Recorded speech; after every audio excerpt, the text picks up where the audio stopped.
कि दुनिया के किसी इलाके में चले जाइए, कोई पद ले लीजिए, कोई पोस्ट ले लीजिए, लेकिन एक बिहारी अगर जन्मता बिहारी है तो मरते दम तक बिहारी रहता है, उसकी पहचान बिहारी रहती है। बिहार सिर्फ सत्य और अहिंसा की भूमि नहीं है, बिहार मोक्ष की भी भूमि है, और पूरी दुनिया के हिंदू मोक्ष लेने के लिए, मुक्ति लेने के लिए बोधगया में पिंडदान करने के लिए आते हैं। बिहार वो भूमि है कि जहां पर एकमात्र देश के राष्ट्र कवि पैदा हुए, और राष्ट्र कवि का नाम दिनकर है। और दिनकर कहते हैं, शांति नहीं तब तक जब तक सुखभाग न नरकासम होगा, नहीं किसी को बहुत अधिक और नहीं किसी को कम होगा। ये दिनकर लिखते हैं। बिहार के जो 14 करोड़ लोग हैं, उनके आत्मसम्मान का सवाल है। फुटबॉल है जी, वोट ले लीजिएगा और जब मन करेगा तब लतिया दीजिएगा।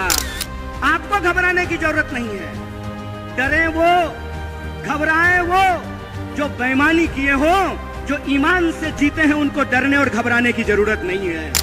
तो मेरा सवाल यह है कि इस देश में अगर गृह मंत्री का बेटा बीसीसीआई का सेक्रेटरी बन सकता है, इस देश में अगर एमपी लोग 5 साल के लिए बन सकते हैं, एमएलए 5 साल के लिए बन सकते हैं, नीतीश कुमार जी 5 साल में 3 बार मुख्यमंत्री बन सकते हैं,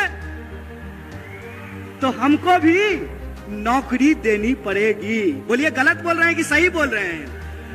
प्रधानमंत्री के चंदादाताओं का 14.5 लाख करोड़, कितना? 14.5 लाख। बाबू रे सुन्ना बिठा के देख लेना कि क्या को सुन्ना बिठाना पड़ेगा 14.5 लाख में।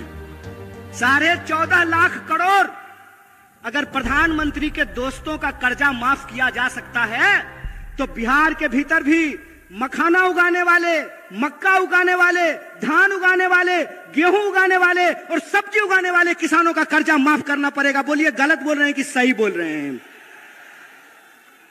साथियों, मेरी आवाज जहां तक पहुंच रही है, मेरी आवाज जहां तक जा रही है, मगध क्षेत्र के शाहाबाद इलाके के, बिहार की इस महान भूमि के आप सभी आदरणीय बुजुर्गों का, माताओं बहनों का, नौजवान साथियों का, किसानों मजदूरों का, नौकरी करने वाले, बिजनेस करके, छोटा मोटा काम धंधा करके, खून पसीने की कमाई से अपने परिवार का भरण पोषण करने वाले बिहार के आप तमाम मेहनत कश आवाम का क्रांतिकारी इस्तकबाल करता हूं, आपका हार्दिक अभिनंदन करता हूं। दोस्तों, मैं सबसे पहले नमन करना चाहता हूं कांग्रेस पार्टी के कद्दावर नेता अनुग्रह बाबू को। मैं नमन करना चाहता हूं औरंगाबाद की इस पावन भूमि को। मैं नमन करना चाहता हूं सम्मानित मंच पर उपस्थित बिहार प्रदेश कांग्रेस कमेटी के तमाम कार्यकर्ताओं और नेताओं को।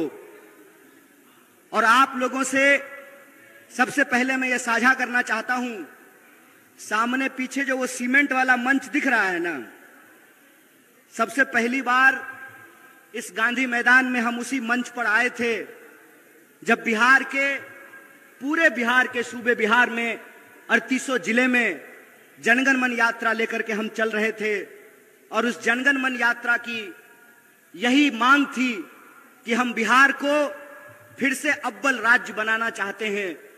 बिहार की जो गरिमा है, उस गरिमा को वापस लाना चाहते हैं, और बिहार की जो संस्थाएं हैं, बिहार के जो विश्वविद्यालय हैं, उनका मान सम्मान वापस दिलाना चाहते हैं। मैं आप सब लोगों को याद दिलाना चाहता हूं कि जो पटना यूनिवर्सिटी है, उसको ईस्ट का ऑक्सफोर्ड कहा जाता था, और दुनिया के महान वैज्ञानिक, कलाकार, साहित्यकार, इतिहासकार, तमाम तरह की विभूति पटना विश्वविद्यालय से निकले। मेरी भी पढ़ाई लिखाई मगध यूनिवर्सिटी से हुई है, और मगध क्षेत्र के एक बड़े मशहूर मगही कवि हुए जिनका नाम था मथुरा प्रसाद नवीन। और मथुरा प्रसाद नवीन कहते थे, भूख से तड़प के मरवा काहे, मरने होते लड़के मर जा। जुल्मी बढ़ला तहू बढ़ जा, भूख से तरप के मड़वा काहे, मरने हो तो लड़के मरी जा। मैं समझता हूं कि बिहार की एक एक आवाम को यह बात याद करने की जरूरत है कि हमारा गौरवशाली इतिहास क्या रहा है, हमारी ऐतिहासिक परंपरा क्या रही है। यह बात मैं इसलिए कह रहा हूं कि भारत जोड़ो न्याय यात्रा के क्रम में जब हमारी यात्रा मणिपुर से चल करके विभिन्न राज्यों से होते हुए 33वें दिन एक बार फिर से जब औरंगाबाद की महान भूमि पर पहुंची है, तो मैं एक दर्द आप तमाम लोगों से साझा करना चाहता हूं। कहते हैं ना कि दुनिया के किसी इलाके में चले जाइए, कोई पद ले लीजिए, कोई पोस्ट ले लीजिए, लेकिन एक बिहारी अगर जन्मता बिहारी है तो मरते दम तक बिहारी रहता है, उसकी पहचान बिहारी रहती है। और हम जहां भी जाते हैं हर जगह लोग ये सवाल पूछते हैं कि अच्छा कन्हैया ये बताओ कि बिहार में क्या हो गया। और उस वक्त मैं बड़े अफसोस के साथ आप लोगों से यह दर्द साझा कर रहा हूं कि मेरे आंखों में पानी आता है और पहली बार जिंदगी में आंख शर्म से नीचे झुक जाता है, क्योंकि बिहार में पटना में जो बैठे हुए राजनेता हैं उनको नहीं मालूम है कि अपनी राजनीतिक अवसरवादिता के चलते बिहार की भूमि का पूरी दुनिया में ये लोग अपमान कर रहे हैं। ये भूल गए हैं कि बिहार कौन सी धरती है और बिहार ने किस तरीके से दुनिया को सत्य और अहिंसा का पाठ पढ़ाया है। बिहार सिर्फ सत्य और अहिंसा की भूमि नहीं है, बिहार मोक्ष की भी भूमि है। और पूरी दुनिया के हिंदू मोक्ष लेने के लिए, मुक्ति लेने के लिए बोधगया में पिंडदान करने के लिए आते हैं।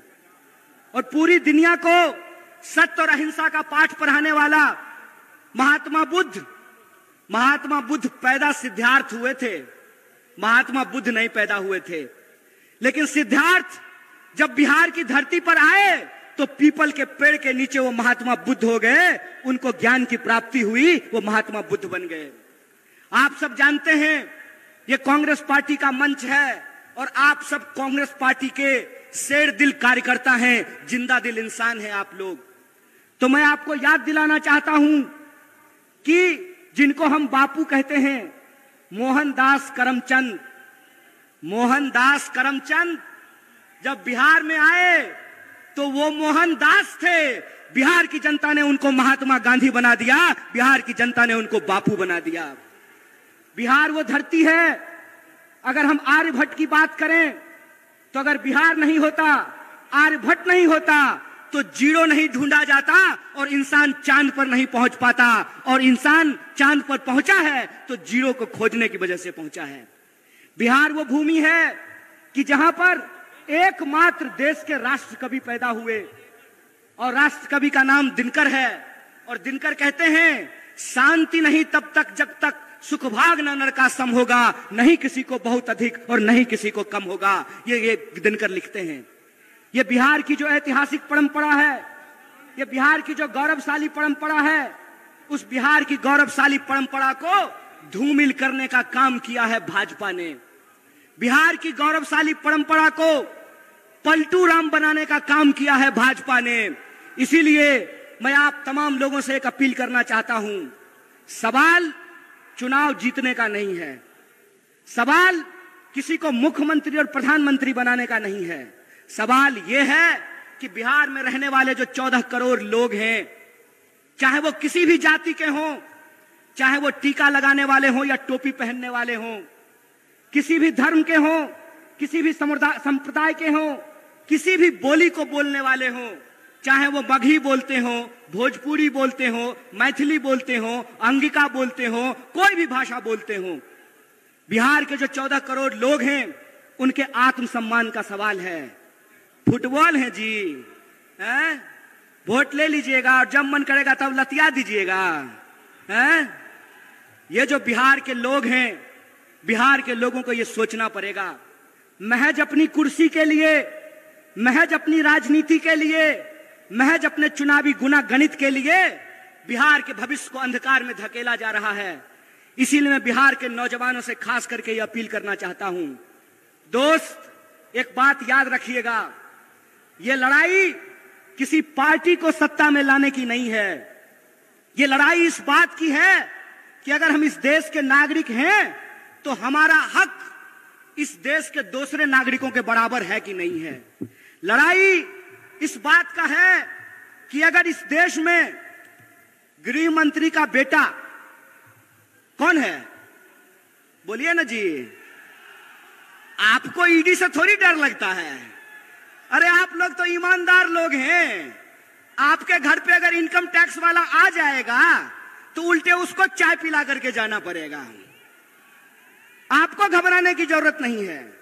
डरे वो, घबराए वो जो बेईमानी किए हो, जो ईमान से जीते हैं, उनको डरने और घबराने की जरूरत नहीं है। तो मेरा सवाल यह है कि इस देश में अगर गृह मंत्री का बेटा बीसीसीआई का सेक्रेटरी बन सकता है, इस देश में अगर एमपी लोग 5 साल के लिए बन सकते हैं, एमएलए 5 साल के लिए बन सकते हैं, नीतीश कुमार जी 5 साल में 3 बार मुख्यमंत्री बन सकते हैं, तो हमको भी नौकरी देनी पड़ेगी। बोलिए गलत बोल रहे हैं कि सही बोल रहे हैं? सही बोल रहे हैं ना? अगर यहां बैठे हुए हमारे नेता आदरणीय जयराम जी, 6 साल के लिए सर आप एमपी बनते हैं और आपको पेंशन भी मिलता है राज्यसभा में, तो आपको अगर पेंशन मिलता है तो देश की रक्षा में खड़े ये जो सिपाही हैं वर्दी पहन करके सामने खड़े हैं, आपको पेंशन मिलना चाहिए कि नहीं मिलना चाहिए? बोलिए, मत डरिए गृह मंत्री से, डरने की जरूरत नहीं है। इसीलिए मैं कहता हूं ये न्याय की बात है। न्याय की बात यह है कि अगर इस देश में प्रधानमंत्री के चंदादाताओं का 14.5 लाख करोड़, कितना? 14.5 लाख। बाबू रे सुन्ना बिठा के देख लेना कि क्या को सुन्ना बिठाना पड़ेगा 14.5 लाख में। 14.5 लाख करोड़ अगर प्रधानमंत्री के दोस्तों का कर्जा माफ किया जा सकता है, तो बिहार के भीतर भी मखाना उगाने वाले, मक्का उगाने वाले, धान उगाने वाले, गेहूं उगाने वाले और सब्जी उगाने वाले किसानों का कर्जा माफ करना पड़ेगा। बोलिए गलत बोल रहे हैं कि सही बोल रहे हैं? कॉर्पोरेट का कर्जा माफ कीजिएगा और किसान का कर्जा माफ नहीं कीजिएगा।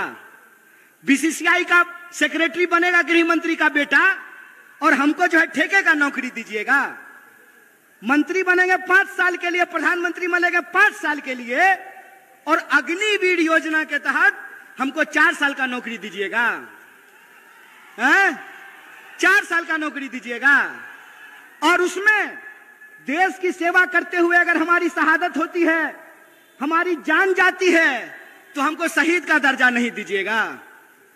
हमारे घर से लोग फौज की नौकरी करते हैं, बेल्ट की नौकरी करते हैं, हमारे घर से लोग शिक्षक की नौकरी करते हैं, पुलिस की नौकरी करते हैं, खेती करते हैं, मजदूरी करते हैं। इसीलिए हम मंच पे खड़ा होकर के राजनीति नहीं करते हैं, न्याय और हक की लड़ाई लड़ते हैं। ये बात याद रखिएगा। और उसी न्याय की, हक की लड़ाई में मैं बिहार के नौजवानों से एक अपील करना चाहता हूं। दोस्त, घबरा करके आत्महत्या करने की जरूरत नहीं है।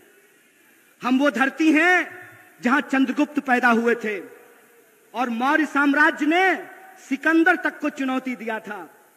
हम वो धरती हैं जहां हम सत्य और अहिंसा का पाठ भी पढ़ाते हैं।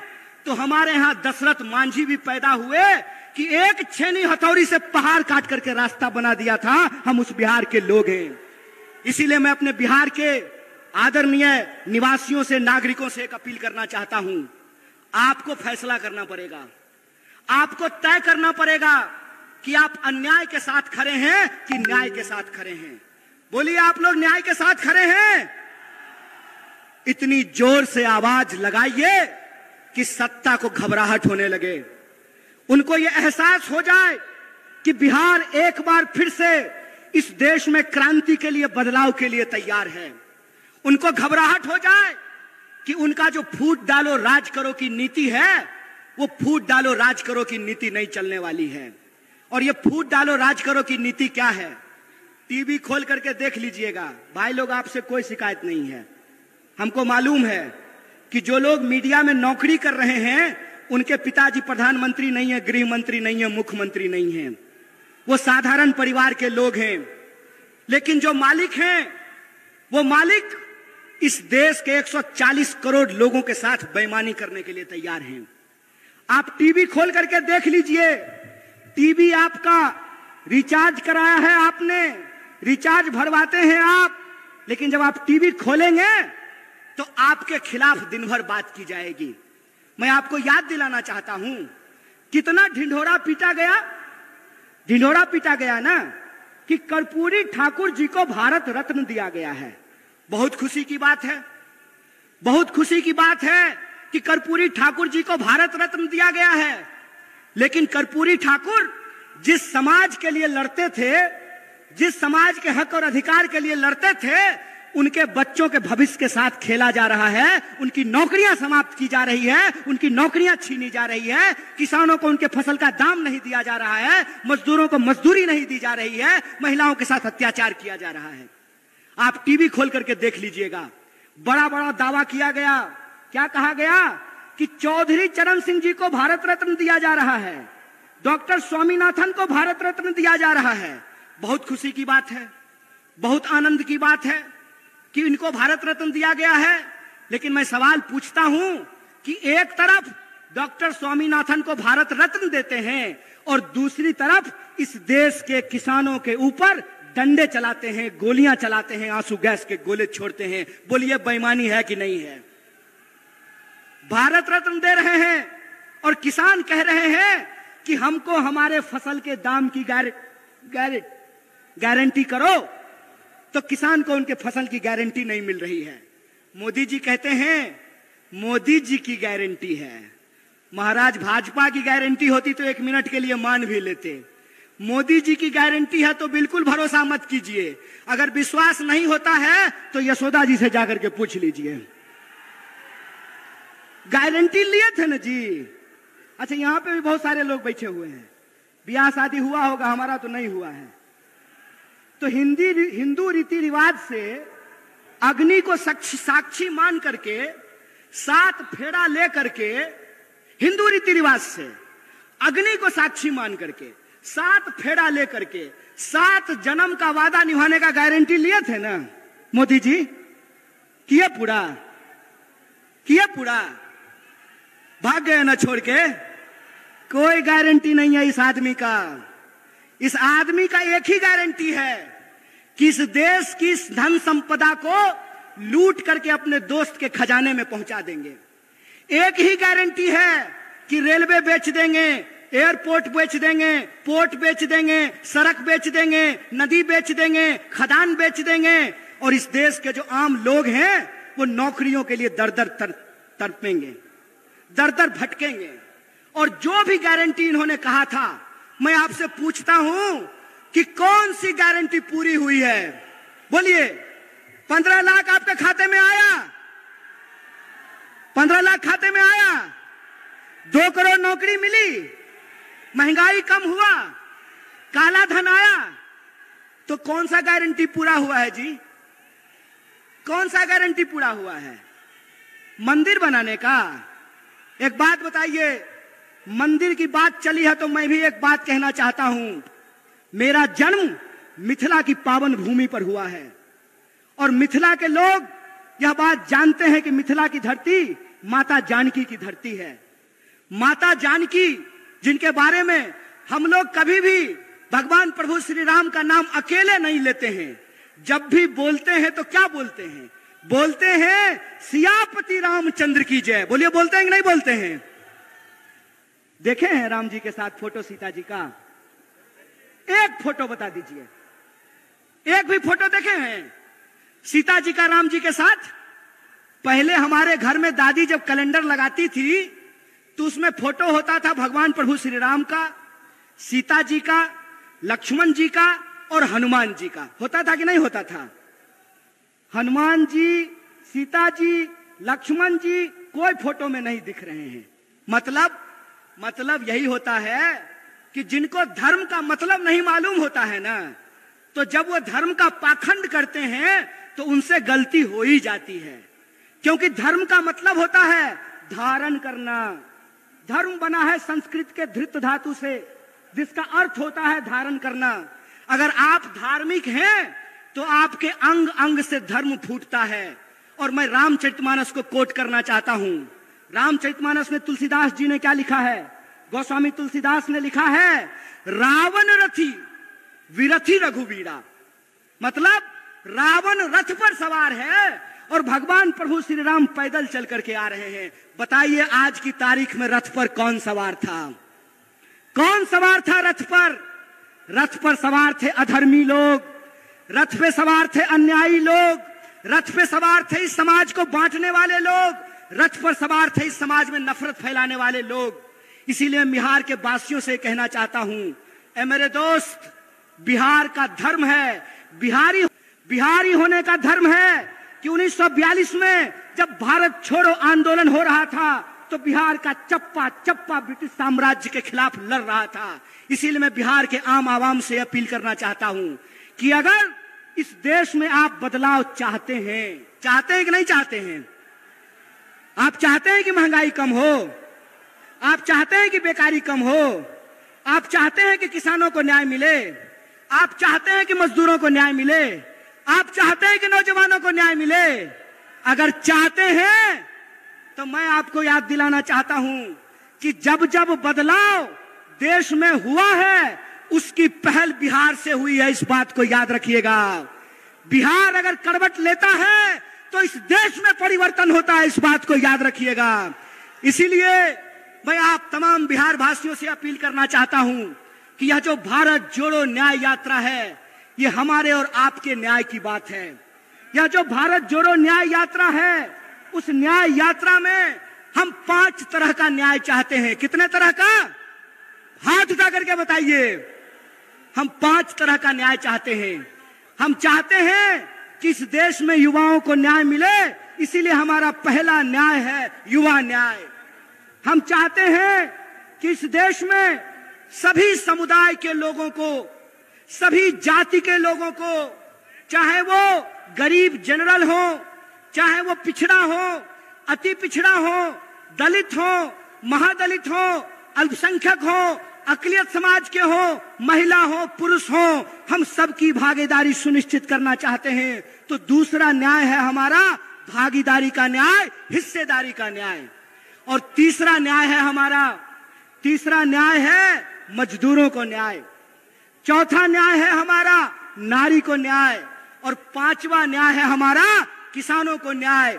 उन किसानों को न्याय दिलाना जो एमएसपी का हक मांग रहे हैं। और मैं आपको याद दिला दूं, भारतीय राष्ट्रीय कांग्रेस के माननीय अध्यक्ष श्री मल्लिकार्जुन खड़गे जी और हमारे नेता राहुल गांधी जी ने कहा है कि अगर इंडिया गठबंधन की सरकार बनेगी तो हम सबसे पहला काम ये करेंगे कि किसानों को एमएसपी की गारंटी देंगे, एमएसपी को कानूनी दर्जा दिया जाएगा। इसकी घोषणा कांग्रेस पार्टी ने की है। तो 5 तरह के न्याय देने से इस देश को शक्ति मिलेगी। तो आप बताइए, आप देश को शक्तिशाली बनाना चाहते हैं कि नहीं बनाना चाहते हैं? बिहार को शक्तिशाली बनाना चाहते हैं कि नहीं बनाना चाहते हैं? इसीलिए हम आपसे अपील करना चाहते हैं। इसी अपील के साथ मैं अपनी बात को खत्म करूंगा कि आने वाले दिनों में जो अन्याय कर रहे हैं उनको अन्याय करने दीजिए। लेकिन आप अगर न्याय चाहते हैं, अपना न्याय चाहते हैं, आने वाली पीढ़ी का न्याय चाहते हैं, तो आपको न्याय योद्धा बनना पड़ेगा। बोलिए, न्याय योद्धा बनेंगे? अनुग्रह बाबू को मैं नमन करना चाहता हूं। औरंगाबाद की इस पावन भूमि को मैं नमन करना चाहता हूं। सम्मानित मंच पर उपस्थित बिहार प्रदेश कांग्रेस कमेटी के तमाम कार्यकर्ताओं और नेताओं को, और आप लोगों से सबसे पहले मैं ये साझा करना चाहता हूं, सामने पीछे जो वो सीमेंट वाला मंच दिख रहा है ना, सबसे पहली बार इस गांधी मैदान में हम उसी मंच पर आए थे जब बिहार के, पूरे बिहार के सूबे बिहार में 3800 जिले में जनगण मन यात्रा लेकर के हम चल रहे थे। और उस जनगण मन यात्रा की यही मांग थी कि हम बिहार को फिर से अव्वल राज्य बनाना चाहते हैं। बिहार की जो गरिमा है उस गरिमा को वापस लाना चाहते हैं। और बिहार की जो संस्थाएं हैं, बिहार के जो विश्वविद्यालय हैं, उनका मान सम्मान वापस दिलाना चाहते हैं। मैं आप सब लोगों को याद दिलाना चाहता हूं कि जो पटना यूनिवर्सिटी है उसको ईस्ट का ऑक्सफोर्ड कहा जाता था और दुनिया के महान वैज्ञानिक, कलाकार, साहित्यकार, इतिहासकार, तमाम तरह की विभूति पटना विश्वविद्यालय से निकले। मेरी भी पढ़ाई लिखाई मगध यूनिवर्सिटी से हुई है और मगध क्षेत्र के एक बड़े मशहूर मगही कवि हुए जिनका नाम था मथुरा प्रसाद नवीन। और मथुरा प्रसाद नवीन कहते थे, भूख से तरफ के मरवा काहे, मरने होते लड़के मर जा। जुल्मी बढ़ला तहू बढ़ जा, भूख से तरफ के मरवा काहे, मरने हो तो लड़के मर जा। मैं समझता हूं कि बिहार की एक एक आवाम को यह बात याद करने की जरूरत है कि हमारा गौरवशाली इतिहास क्या रहा है, हमारी ऐतिहासिक परंपरा क्या रही है। यह बात मैं इसलिए कह रहा हूं कि भारत जोड़ो न्याय यात्रा के क्रम में जब हमारी यात्रा मणिपुर से चल करके विभिन्न राज्यों से होते हुए 33वें दिन एक बार फिर से जब औरंगाबाद की महान भूमि पर पहुंची है, तो मैं एक दर्द आप तमाम लोगों से साझा करना चाहता हूं। कहते हैं ना कि दुनिया के किसी इलाके में चले जाइए, कोई पद ले लीजिए, कोई पोस्ट ले लीजिए, लेकिन एक बिहारी अगर जन्मता बिहारी है तो मरते दम तक बिहारी रहता है, उसकी पहचान बिहारी रहती है। और हम जहां भी जाते हैं हर जगह लोग ये सवाल पूछते हैं कि अच्छा कन्हैया ये बताओ कि बिहार में क्या हो गया। और उस वक्त मैं बड़े अफसोस के साथ आप लोगों से यह दर्द साझा कर रहा हूं कि मेरे आंखों में पानी आता है और पहली बार जिंदगी में आंख शर्म से नीचे झुक जाता है, क्योंकि बिहार में पटना में जो बैठे हुए राजनेता हैं उनको नहीं मालूम है कि अपनी राजनीतिक अवसरवादिता के चलते बिहार की भूमि का पूरी दुनिया में ये लोग अपमान कर रहे हैं। ये भूल गए हैं कि बिहार कौन सी धरती है और बिहार ने किस तरीके से दुनिया को सत्य और अहिंसा का पाठ पढ़ाया है। बिहार सिर्फ सत्य और अहिंसा की भूमि नहीं है, बिहार मोक्ष की भी भूमि है और पूरी दुनिया के हिंदू मोक्ष लेने के लिए, मुक्ति लेने के लिए बोधगया में पिंडदान करने के लिए आते हैं। और पूरी दुनिया को सत्य और अहिंसा का पाठ पढ़ाने वाला महात्मा बुद्ध पैदा सिद्धार्थ हुए थे, महात्मा बुद्ध नहीं पैदा हुए थे। लेकिन सिद्धार्थ जब बिहार की धरती पर आए तो पीपल के पेड़ के नीचे वो महात्मा बुद्ध हो गए, उनको ज्ञान की प्राप्ति हुई, वो महात्मा बुद्ध बन गए। आप सब जानते हैं ये कांग्रेस पार्टी का मंच है और आप सब कांग्रेस पार्टी के शेर दिल कार्यकर्ता हैं, जिंदा दिल इंसान हैं आप लोग। तो मैं आपको याद दिलाना चाहता हूं कि जिनको हम बापू कहते हैं, मोहनदास करमचंद जब बिहार में आए तो वो मोहनदास थे, बिहार की जनता ने उनको महात्मा गांधी बना दिया, बिहार की जनता ने उनको बापू बना दिया। बिहार वो धरती है, अगर हम आर्यभट्ट की बात करें तो अगर बिहार नहीं होता, आर्यभट्ट नहीं होता तो जीरो नहीं ढूंढा जाता और इंसान चांद पर नहीं पहुंच पाता, और इंसान चांद पर पहुंचा है तो जीरो को खोजने की वजह से पहुंचा है। बिहार वो भूमि है कि जहां पर एकमात्र देश के राष्ट्र कवि पैदा हुए और राष्ट्र कवि का नाम दिनकर है। और दिनकर कहते हैं, शांति नहीं तब तक जब तक सुख भाग न नरकासम होगा, नहीं किसी को बहुत अधिक और नहीं किसी को कम होगा। ये दिनकर लिखते हैं। ये बिहार की जो ऐतिहासिक परंपरा है, ये बिहार की जो गौरवशाली परंपरा है, उस बिहार की गौरवशाली परंपरा को धूमिल करने का काम किया है भाजपा ने। बिहार की गौरवशाली परंपरा को पलटू राम बनाने का काम किया है भाजपा ने। इसीलिए मैं आप तमाम लोगों से एक अपील करना चाहता हूं, सवाल चुनाव जीतने का नहीं है, सवाल किसी को मुख्यमंत्री और प्रधानमंत्री बनाने का नहीं है। सवाल यह है कि बिहार में रहने वाले जो 14 करोड़ लोग हैं, चाहे वो किसी भी जाति के हों, चाहे वो टीका लगाने वाले हों या टोपी पहनने वाले हों, किसी भी धर्म के हों, किसी भी संप्रदाय के हों, किसी भी बोली को बोलने वाले हों, चाहे वो मगही बोलते हों, भोजपुरी बोलते हों, मैथिली बोलते हों, अंगिका बोलते हों, कोई भी भाषा बोलते हों, बिहार के जो 14 करोड़ लोग हैं उनके आत्मसम्मान का सवाल है। फुटबॉल है जी, हैं? वोट ले लीजिएगा और जब मन करेगा तब लतिया दीजिएगा, हैं? ये जो बिहार के लोग हैं, बिहार के लोगों को ये सोचना पड़ेगा। महज अपनी कुर्सी के लिए, महज अपनी राजनीति के लिए, महज अपने चुनावी गुनागणित के लिए बिहार के भविष्य को अंधकार में धकेला जा रहा है। इसीलिए मैं बिहार के नौजवानों से खास करके ये अपील करना चाहता हूं। दोस्त, एक बात याद रखिएगा, ये लड़ाई किसी पार्टी को सत्ता में लाने की नहीं है। ये लड़ाई इस बात की है कि अगर हम इस देश के नागरिक हैं तो हमारा हक इस देश के दूसरे नागरिकों के बराबर है कि नहीं है। लड़ाई इस बात का है कि अगर इस देश में गृह मंत्री का बेटा कौन है, बोलिए ना जी, आपको ईडी से थोड़ी डर लगता है। अरे आप लोग तो ईमानदार लोग हैं। आपके घर पे अगर इनकम टैक्स वाला आ जाएगा तो उल्टे उसको चाय पिला करके जाना पड़ेगा। आपको घबराने की जरूरत नहीं है। डरे वो, घबराए वो जो बेईमानी किए हो, जो ईमान से जीते हैं, उनको डरने और घबराने की जरूरत नहीं है। तो मेरा सवाल यह है कि इस देश में अगर गृह मंत्री का बेटा बीसीसीआई का सेक्रेटरी बन सकता है, इस देश में अगर एमपी लोग 5 साल के लिए बन सकते हैं, एमएलए 5 साल के लिए बन सकते हैं, नीतीश कुमार जी 5 साल में 3 बार मुख्यमंत्री बन सकते हैं, तो हमको भी नौकरी देनी पड़ेगी। बोलिए, गलत बोल रहे हैं कि सही बोल रहे हैं? सही बोल रहे हैं ना?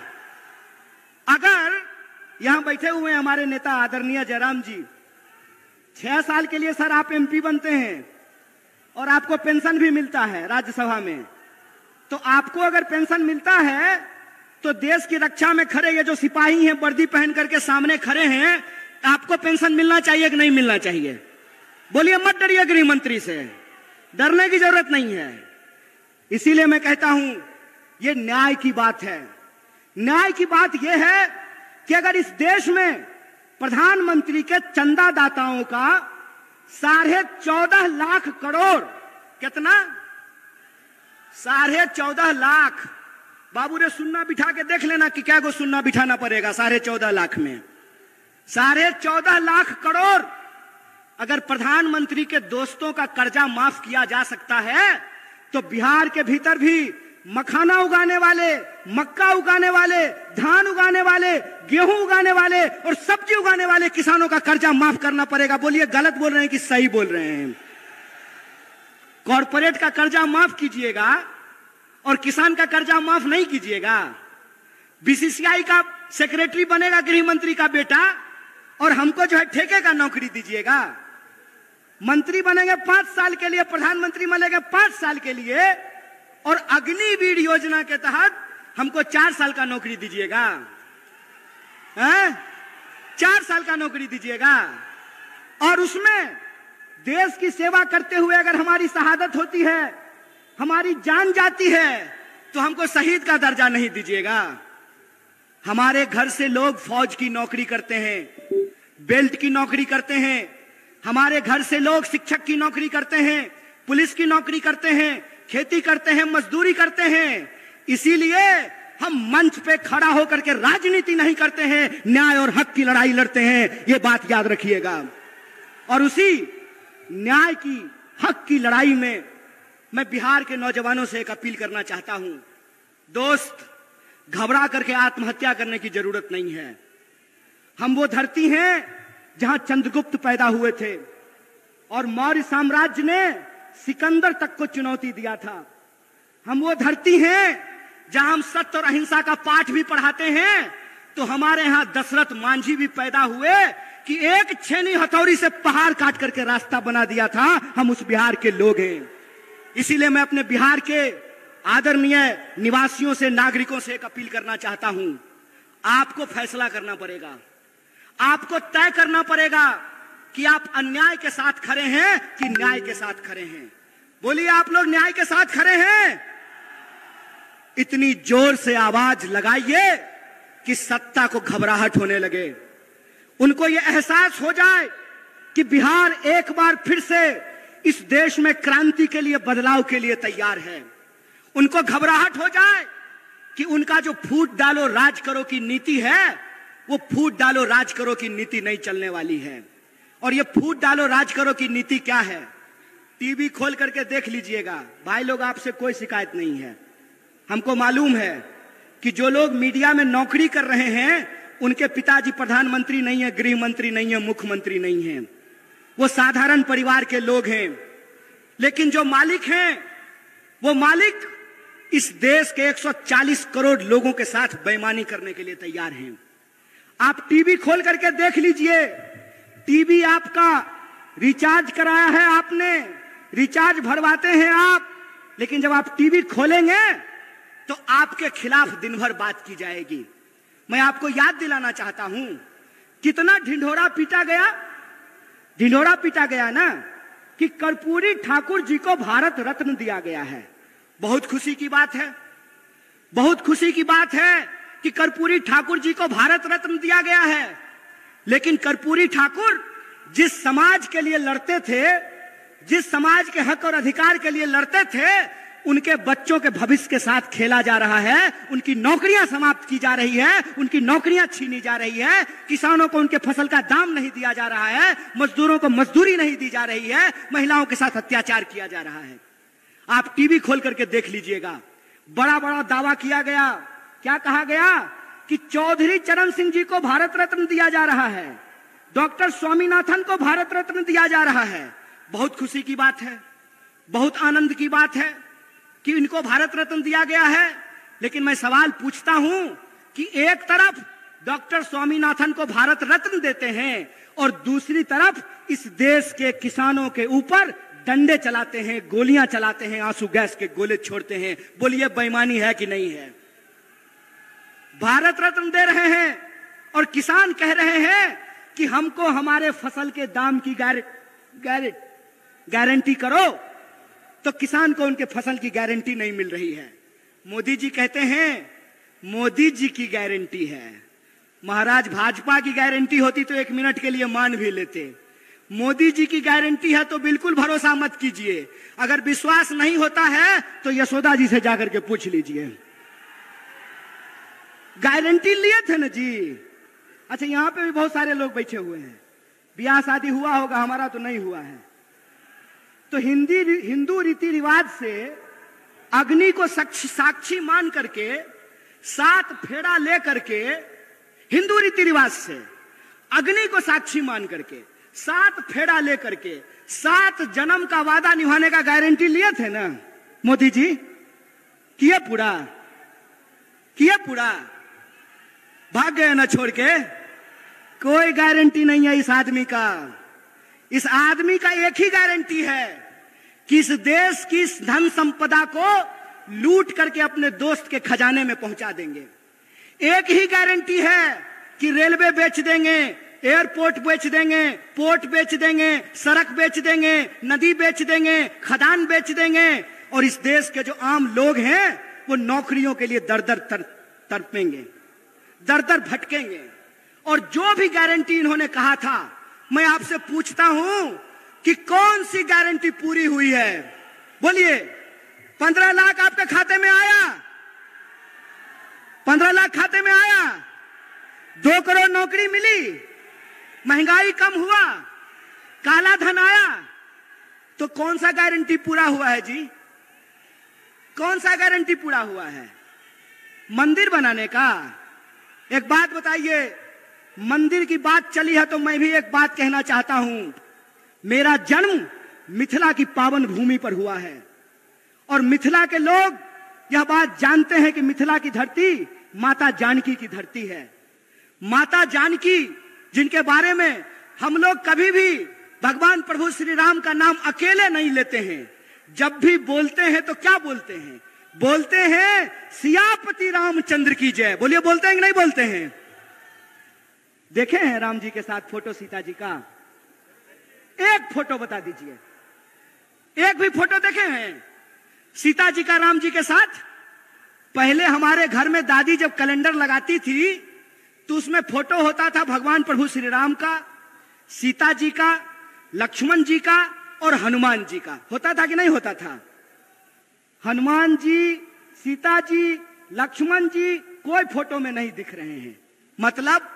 मतलब यही होता है कि जिनको धर्म का मतलब नहीं मालूम होता है ना, तो जब वो धर्म का पाखंड करते हैं तो उनसे गलती हो ही जाती है।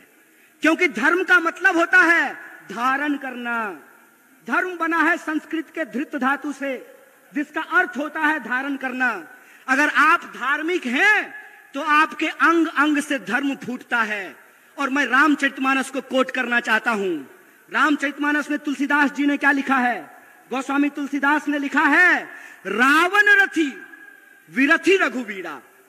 मतलब रावण रथ पर सवार है और भगवान प्रभु श्री राम पैदल चल करके आ रहे हैं। बताइए आज की तारीख में रथ पर कौन सवार था? कौन सवार था रथ पर? रथ पर सवार थे अधर्मी लोग, रथ पे सवार थे अन्यायी लोग, रथ पे सवार थे इस समाज को बांटने वाले लोग, रथ पर सवार थे इस समाज में नफरत फैलाने वाले लोग। इसीलिए बिहार के वासियों से कहना चाहता हूं, ए मेरे दोस्त, बिहार का धर्म है, बिहारी होने का धर्म है अपने हक और अधिकार के लिए संघर्ष करना। बिहारी होने का धर्म है कि 1942 में जब भारत छोड़ो आंदोलन हो रहा था तो बिहार का चप्पा चप्पा ब्रिटिश साम्राज्य के खिलाफ लड़ रहा था। इसीलिए मैं बिहार के आम आवाम से अपील करना चाहता हूं कि अगर इस देश में आप बदलाव चाहते हैं कि नहीं चाहते हैं? आप चाहते हैं कि महंगाई कम हो? आप चाहते हैं कि बेकारी कम हो? आप चाहते हैं कि किसानों को न्याय मिले? आप चाहते हैं कि मजदूरों को न्याय मिले? आप चाहते हैं कि नौजवानों को न्याय मिले? अगर चाहते हैं तो मैं आपको याद दिलाना चाहता हूं कि जब जब बदलाव देश में हुआ है उसकी पहल बिहार से हुई है। इस बात को याद रखिएगा। बिहार अगर करवट लेता है तो इस देश में परिवर्तन होता है। इस बात को याद रखिएगा। इसीलिए मैं आप तमाम बिहार वासियों से अपील करना चाहता हूं कि यह जो भारत जोड़ो न्याय यात्रा है, ये हमारे और आपके न्याय की बात है। यह जो भारत जोड़ो न्याय यात्रा है, उस न्याय यात्रा में हम 5 तरह का न्याय चाहते हैं। कितने तरह का? हाथ उठा करके बताइए। हम 5 तरह का न्याय चाहते हैं। हम चाहते हैं कि इस देश में युवाओं को न्याय मिले, इसीलिए हमारा पहला न्याय है युवा न्याय।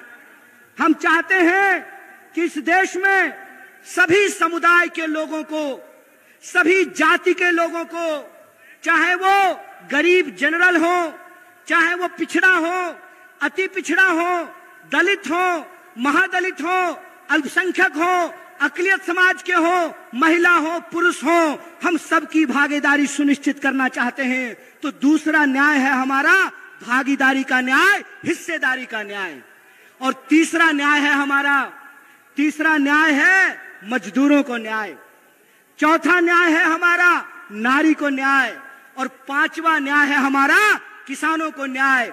उन किसानों को न्याय दिलाना जो एमएसपी का हक मांग रहे हैं। और मैं आपको याद दिला दूं, भारतीय राष्ट्रीय कांग्रेस के माननीय अध्यक्ष श्री मल्लिकार्जुन खड़गे जी और हमारे नेता राहुल गांधी जी ने कहा है कि अगर इंडिया गठबंधन की सरकार बनेगी तो हम सबसे पहला काम यह करेंगे कि किसानों को एमएसपी की गारंटी देंगे, एमएसपी को कानूनी दर्जा दिया जाएगा। इसकी घोषणा कांग्रेस पार्टी ने की है। तो 5 तरह के न्याय देने से इस देश को शक्ति मिलेगी। तो आप बताइए, आप देश को शक्तिशाली बनाना चाहते हैं कि नहीं बनाना चाहते हैं? बिहार को शक्तिशाली बनाना चाहते हैं कि नहीं बनाना चाहते हैं? इसीलिए हम आपसे अपील करना चाहते हैं। इसी अपील के साथ मैं अपनी बात को खत्म करूंगा कि आने वाले दिनों में जो अन्याय कर रहे हैं उनको अन्याय करने दीजिए। लेकिन आप अगर न्याय चाहते हैं, अपना न्याय चाहते हैं, आने वाली पीढ़ी का न्याय चाहते हैं, तो आपको न्याय योद्धा बनना पड़ेगा।